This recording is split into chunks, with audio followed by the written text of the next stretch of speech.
Friends, আমি আমার YouTube channel থেকে সবাই সুস্বাগতম।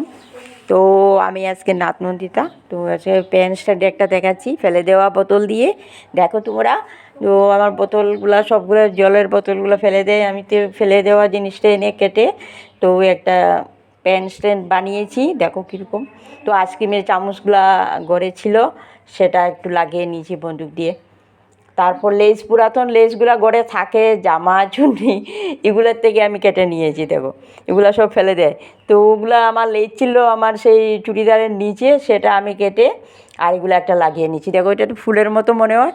তো এগুলো আমি সবগুলো কেটে আর টুকটাক একটু জড়ি ছিল, সেটা একটু নিচে দিয়েছি, না দিলে ভালো লাগে না। যেটা যেরকম সুন্দর হয়, হ্যাঁ, যে কোনো একটা জড়ি দিতে পারো বা উল দিতে পারো তোমরা, জড়ি না থাকে। তো আমি সেখানে একটা এগুলা টুকরাগুলো সব বসাই নিয়েছি। দেখো, তো একটা এরকম দিয়ে দাও। আর এটা মুখটা একটু উঁচা নিচা থাকে, তো ওই সেটার মধ্যে আমি একটু উল পেঁচিয়ে নিয়েছি, উল দিয়েছি। দেখো ব্যাস, এটা হয়ে গেল, একটা আনকমন জিনিস হয়ে গেল। দেখো কীভাবে একটু বোতলটা একটু লম্বা কাটলে ভালো হয়।